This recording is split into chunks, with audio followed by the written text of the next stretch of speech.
blowout victories against just about any class. Fatigue Mage is can't stop the bleeding quite as much as like probably a Freeze worst Mage. matchup. Yeah. Honestly. Especially if this Druid has a Ragnaros in it, but Yeah. that's like by far this deck's worst matchup. That's why I really thought like if Savjz could outlast the Warrior, he was favored in the series, but he's going to be in a really tough spot. Okay, so I guess we're going to go into game number 3 in just a second here. Remember, guys, this is for a lot of money too, because if you come to the LAN, you're guaranteed, I believe, $1,000. So it's like, or somewhere around there. So it's essentially not just the invite to the LAN, but you're guaranteed top 8 money. Yeah, and of course the paid trip here as well is a pretty big deal. You're getting exposure for yourself. Maybe not for these guys since they have a lot of exposure as well, but for the unknown players. Right. Getting some exposure for yourself in a LAN environment, getting to meet people as well, and prize money on top of that's always good.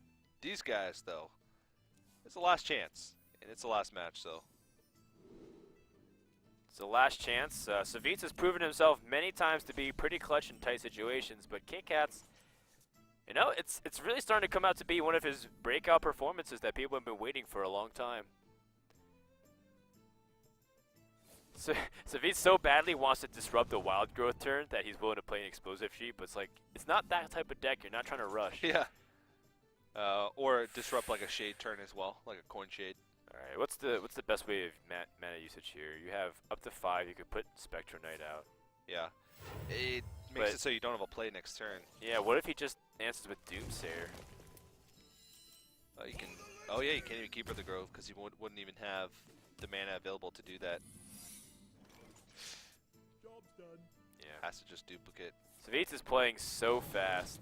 He that is he didn't even tired. He didn't even look at his next card. If it Yeah. was Doomsayer, I think he might have seriously evaluated. But this is a very, very hard matchup.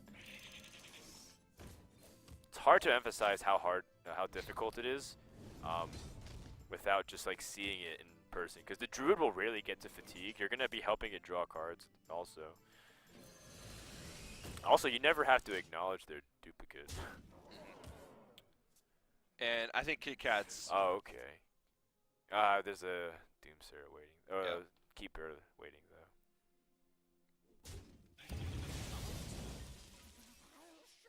Huh. Okay.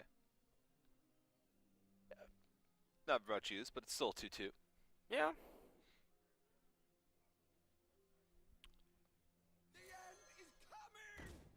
He's wondering if, because there is a duplicate, is it worth even trying to Frostbolt and like get it to pop off? No. And Kitkatz, of course, knows this. He's probably going to silence.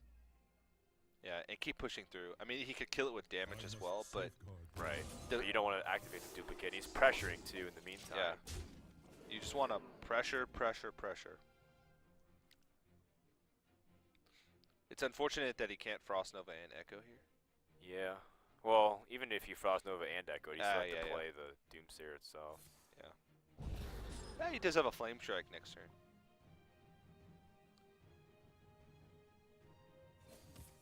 But he is getting dangerously close to combo range, and Well, I mean, might Still not 6 even mana. get to the combo, but yeah. I wonder if Kitkatz would just swipe. I guess it's no need to. He still technically doesn't know if this is duplicate or ice block. It is duplicate though.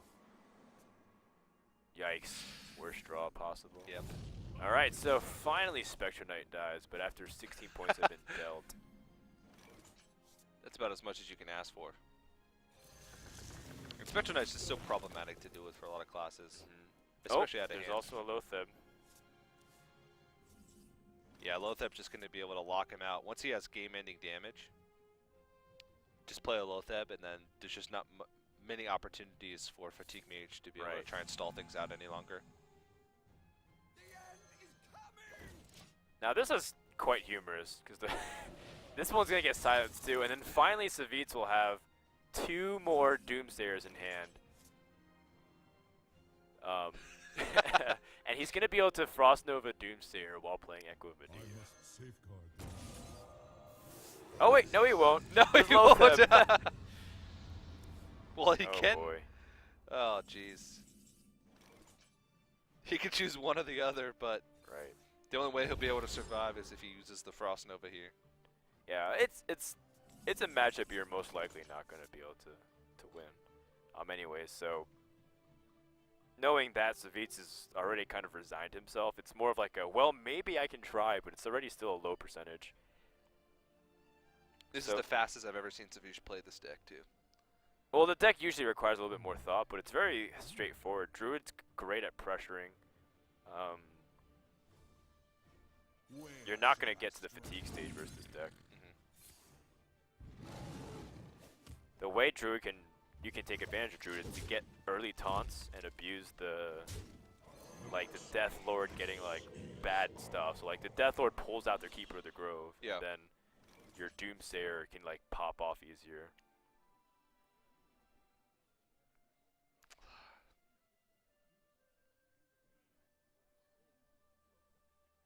Well, Ice Block does stall.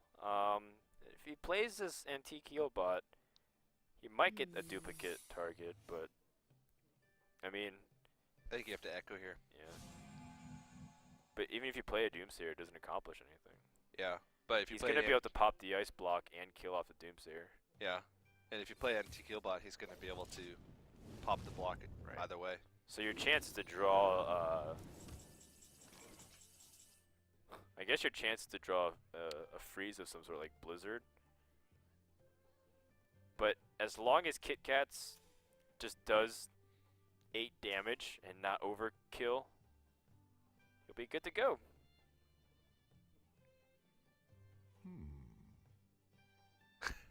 It's so much pressure. Yeah, I mean, the Druid deck also is just so good at being able to bounce back its pressure even if it has a slow start. Yeah. Like, against a deck like this, you just never want to play Cold Light Oracle. And you really, again, you're relying on your Death Lords and your Sludge Belchers in order to get yourself through. I guess give him more Doomsayers, why not? Yeah. Well, a freeze. All the Doomsayers. A freeze would be his only way to stay alive. No, actually, no. I think Savjz should play. He's dead. I think he should play all of his Doomsayers. Savjz has started his own religion. The most honorable of Sudokus. Good stuff. All right. Well, Kitkatz is at a 2-1 lead, and going to the blind pick stage, Savjz once again will have to play catch up. But anything can happen here. I think he's probably going to abstain from his fatigue mage for good reason. I think he's going to lean towards his druid deck here, and I think Kitkatz is going to do the same thing. I think his mage deck is not very well equipped to take on druid for the same reasons we saw. I don't think his warrior is that great too, so I think we're going to see druid mirror matches the rest of the way through. And that actually, I think, favors Savjz a little bit. I think his druid deck is a little bit better equipped. Okay. Because he's got his creatures can stand up a little better. Right. I mean, well, another way to look at it too, though, is if they're at the same speed, but one has taunts and one has minions that aren't taunts, usually the minions that don't have taunt are stronger because the taunts have to be lowered in power. So like instead of a Sludge Belcher, you have a Spectre Knight. So the raw stats on the Spectre Knight allow it to trade better with a hero power or swipe. So maybe that interaction does end up coming to play, but you know, I don't know. It really does depend on the wild growth and the draws and the innervates, which is why it's always scary because Druid versus Druid for a while people used to say was like a high skill matchup, and then they realized that it was so mapped out, the decision tree was optimized very clearly to the point where it's like, well, if I get wild growth, I win. If I don't, I lose. Which sometimes is a gross oversimplification, but it oftentimes does feel like that. Yeah, and the versatility of having double combo as well. Sometimes, if early on, or in the mid game, you can trade up using your first Savage Roar, and just be able to gain a big board advantage because of that. Then you can use the second Savage Roar or just combo in general to be able to close out the game. So maybe after a second thought, yeah, who knows? I think it's closer than I thought to begin with. But I think Savjz also might pick Paladin because he's really he's been practicing a lot and he's really good with it. Yeah. I'm not sure how he feels with it relative to the lineup though. So